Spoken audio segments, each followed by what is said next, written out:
Generation L. Before I begin, I want you to turn to your left and turn to your right and congratulate the person sitting next to you, even if you don't know them. Congratulations! Congratulations to the graduates of the class of 2018.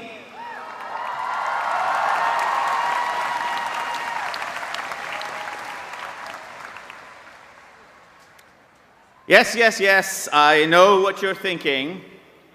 Last year we had Will Ferrell.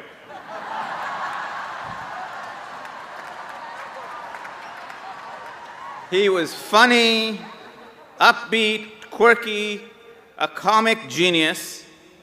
How come we got stuck with the cancer guy?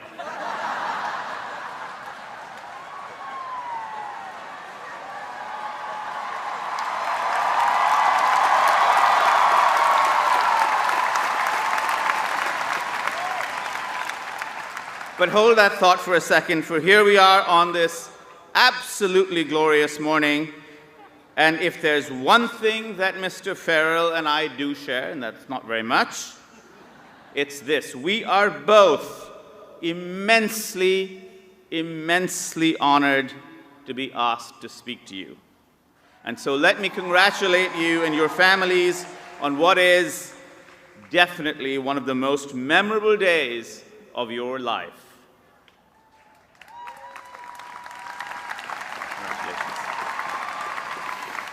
In writing this talk, I decided to take a break and play chess with my younger daughter, Arya, who is all of 8 years old and perhaps a future Trojan.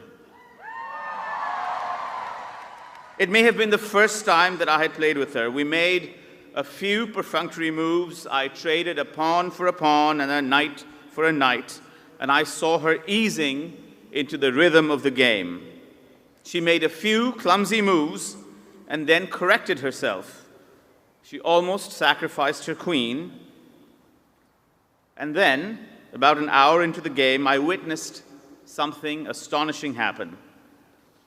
A dry, wily smile spread over her face, a smile that I had never seen. And she began to play well.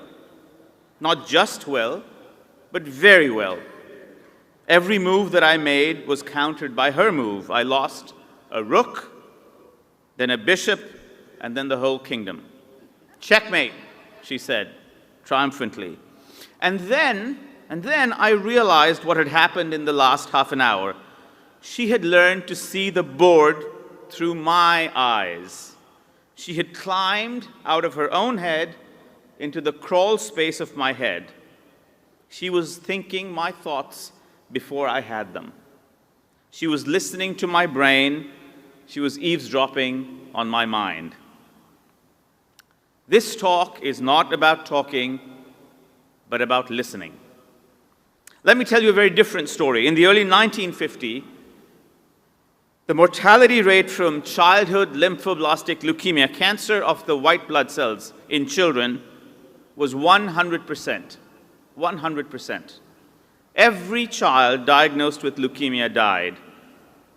The illness was called a suppuration of blood because doctors thought that the blood had somehow turned rotten, and like spoiled milk, there was no way of turning it back. But two young doctors in their 30s, Emil Frey and Emil Freireich, decided to launch an attack on that disease, on childhood leukemia. They began to treat the kids with an experimental drug, a highly toxic form of chemotherapy. There was a brief, flickering response, but then all the patients relapsed. But far from backing off, Frey and Freireich doubled down, added a second, even more toxic form of chemotherapy. And then they added a third, and then a fourth. The effects of that combination were terrifying. Hair loss, infections, bleeding, organ failure. Other doctors began to call their hospital ward a butcher shop. The remission strengthened to 4 and then 8 months, and yet every child relapsed and died. It was like playing a cellular chess match, a game against cancer. Every move that they made was met by a counterpoise move.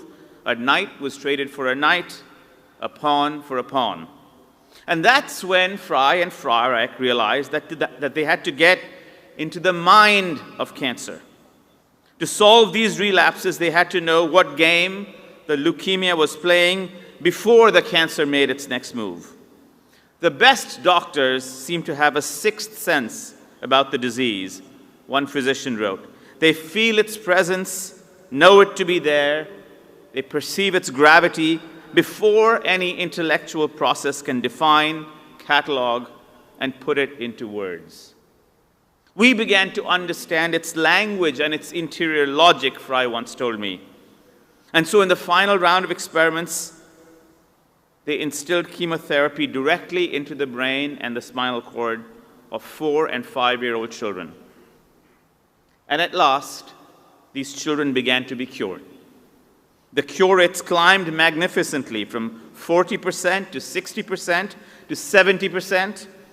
Childhood leukemia is now among the most curable forms of cancer, about 80% of the time. This cure ranks among the singular achievements of modern medicine. It inspired one doctor to say, if I had the choice between walking on the moon and curing a child with cancer, I would never look at the moon again. Which brings me back to listening. I want to talk to you about the possibility, the requirement even, of climbing out of your own heads into another mind. It seems to me to be a uniquely human capacity, although, to be fair, my wife swears that our dog can do it too. But that's just a very smart dog.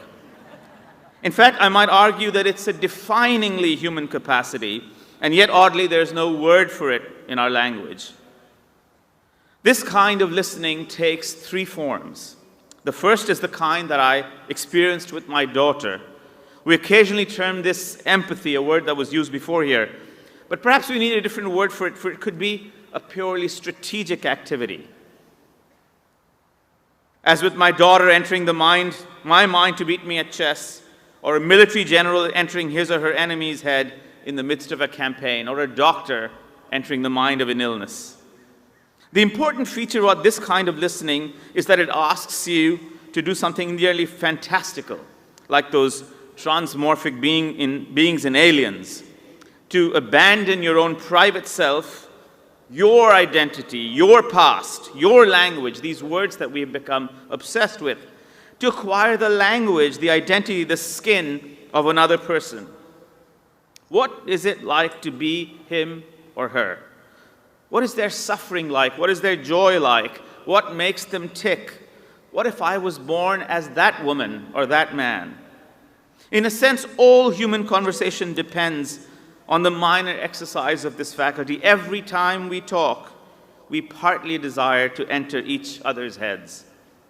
This capacity is impaired in the severest form of mental illness, leading to a person disturbingly unable to function in the world.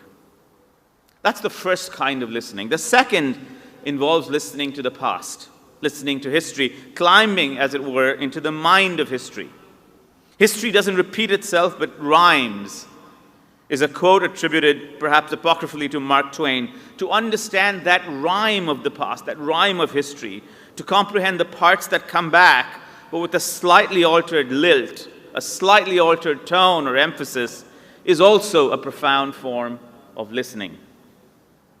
The third form of listening is the most abstract.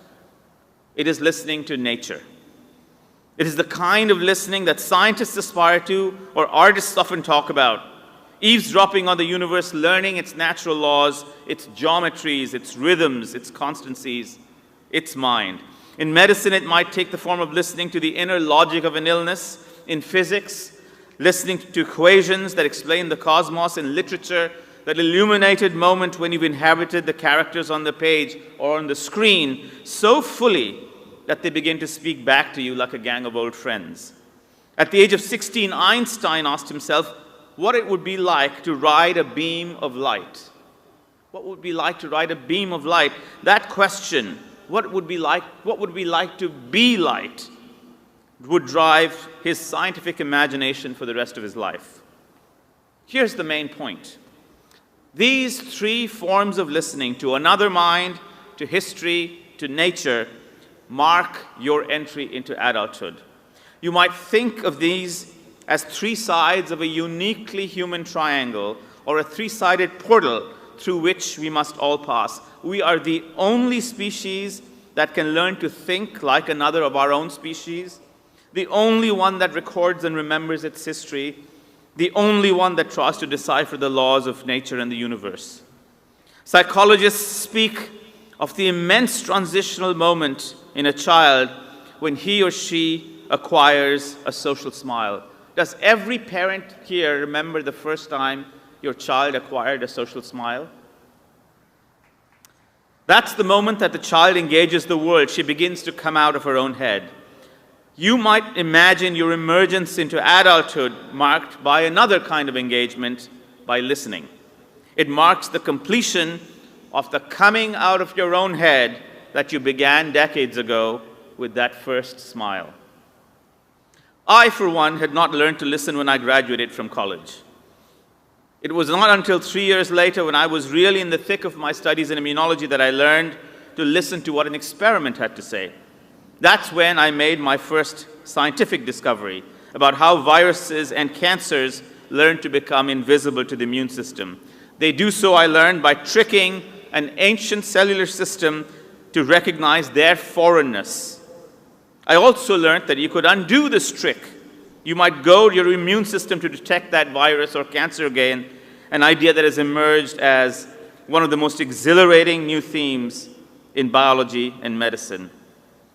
I remember staying up past midnight looking at the radioactive counter, tick, tick, tick, tick, ticking, waiting for the groaning old printer at Oxford that was almost out of ink always, to print the pages of data, and realizing that I was, in fact, eavesdropping into one of the most profound mysteries of biology and the universe.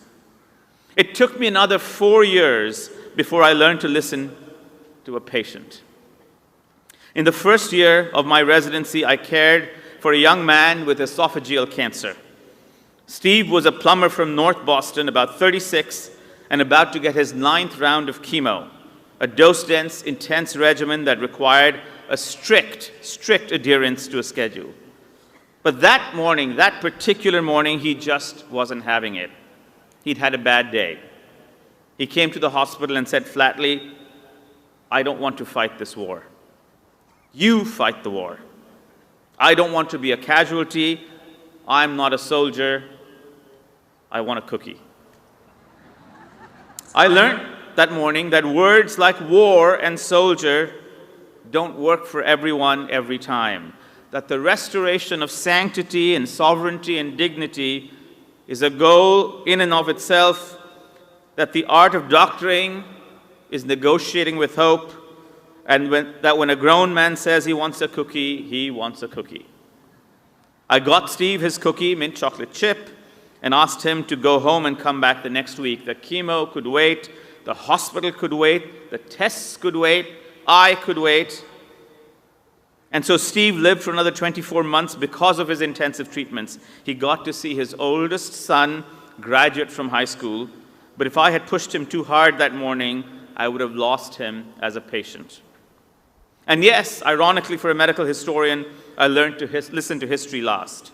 I was the first-year kind of fellow in oncology, you know the sort, aloof, exhausted, where's the School of Medicine, nose to the ground, the man in scrubs who snaps at you on the subway and then tries to solve your crossword puzzle.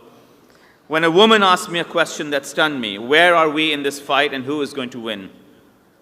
And I realized that we had no history of this elemental shape-shifting illness that has haunted us from the beginning of time. I had no intention of becoming a writer, but that was the day I started writing my book that eventually grew and grew and grew into a 600-page history of cancer.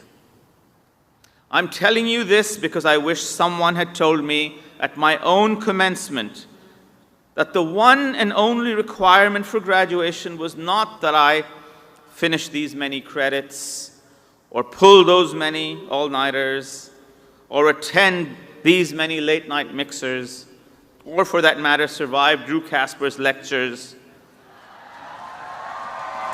but that I had to emerge out of the closed, cordoned-off space of my own head. This was the sole requirement that no one had told me about. I had to learn to listen to another mind, to nature, to history.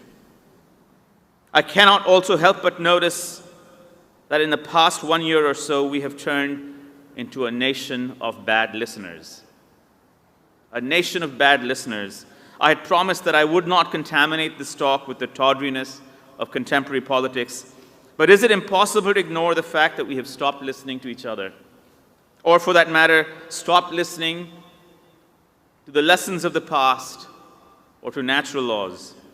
It seems that every toxic rupture in our culture, our willful depredations on climate and the environment, the circus of our elected leaders who encourage us to ignore their personal history and national history, or those who fail to defend the defenseless and who goad us to reject natural laws and facts, is, at its root, a rupture of listening.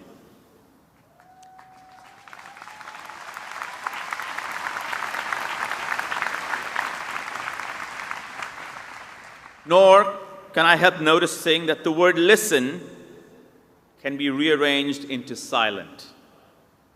Listen, silent.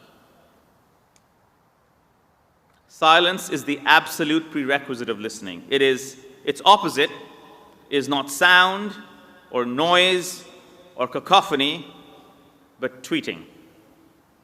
Perhaps social media was intended at a distant moment of its inception. Oh, when was Facebook invented? Was it 1878?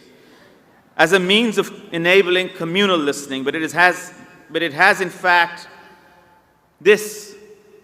in fact encouraged a pathological syndrome called staying inside your own heads.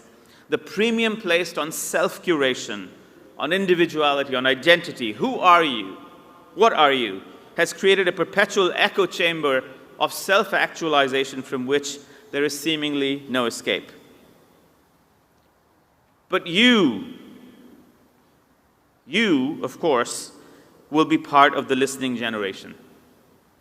Your predecessors tried, but we could not leave our tiny, reverberating chambers of navel-gazing identity and self-curation. We could not get out of our own heads.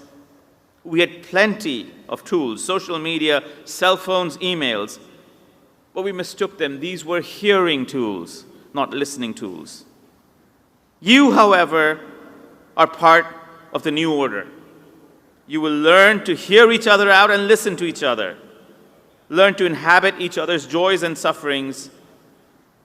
You will fight on, but you will listen in.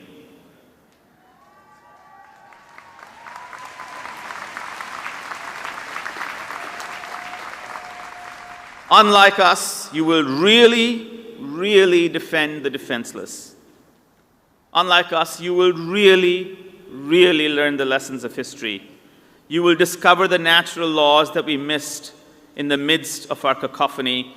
You will be the listening generation, Generation L. The irony of this talk has not escaped me. I've spent 12 minutes talking to you about listening. Only pathological people speak like this without listening. And so now it's time for you to carry the conversation forward. Congratulations again, Generation L. Congratulations to your parents, to your friends, to your families, to everyone who supported you, and to you yourselves. Go get out of your heads, go out into the world and listen to it. And most importantly, please, make us listen to you.